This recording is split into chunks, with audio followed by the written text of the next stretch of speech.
Muchas veces nos encontramos ante las personas que se ponen de acuerdo respecto a la venta de una cosa, la presentación de algún servicio, la transmisión de un bien, el precio, entre otros, sin tomar en cuenta o informarse si ellas son hábiles para celebrar contratos, sin especificar debidamente los derechos y obligaciones que tienen cada una de ellas.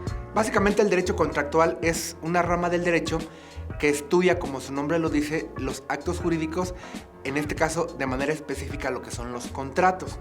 Entendiendo como contrato básicamente el acuerdo de voluntades entre dos o más personas para crear o transmitir derechos y obligaciones.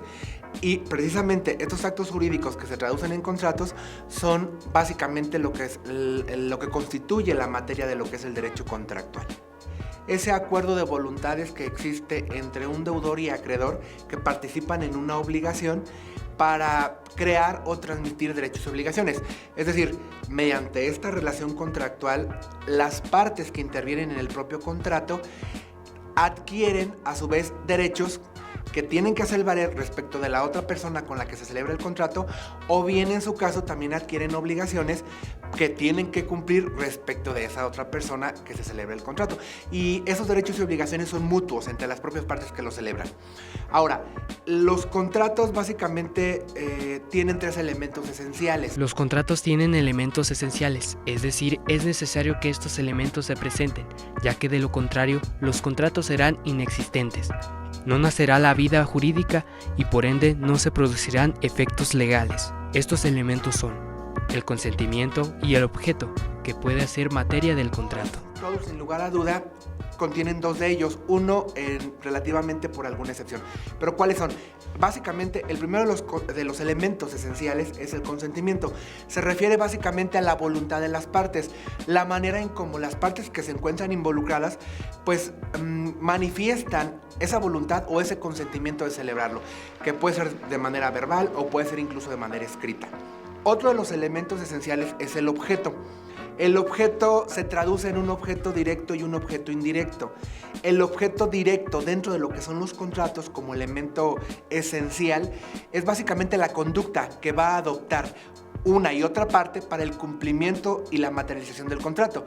Y el objeto indirecto como tal es básicamente esa cosa o ese objeto material que forma parte del contrato. Por ejemplo, en un contrato de compraventa, pues la cosa materia de la compraventa, un bien mueble, un inmueble.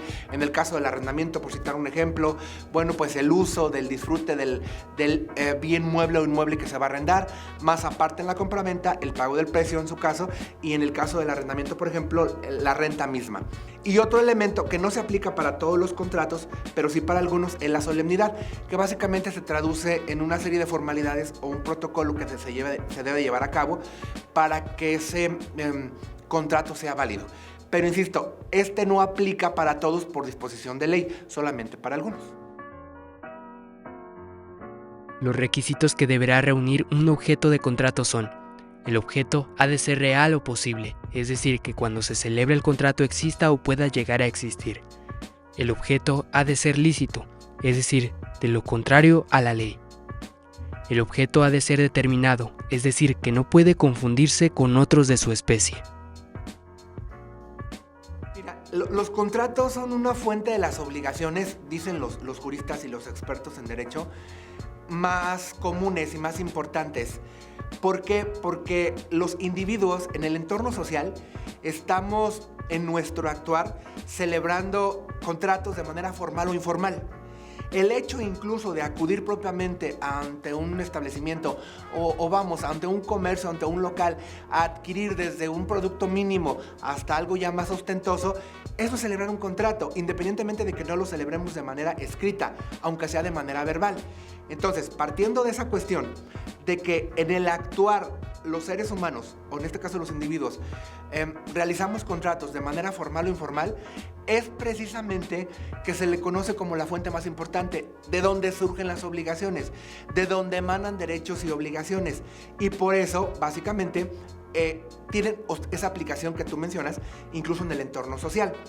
Y razón de más por eso, los profesionistas en derecho tenemos también incluso la obligación de conocer precisamente estos actos jurídicos, de conocer estos elementos, tanto esenciales como requisitos de validez, para darle la certeza y poder distinguir precisamente que estos actos jurídicos tengan plenas validez en el entorno social y que se cumplan y que se puedan exigir en determinado momento ante un órgano jurisdiccional o ante una autoridad judicial.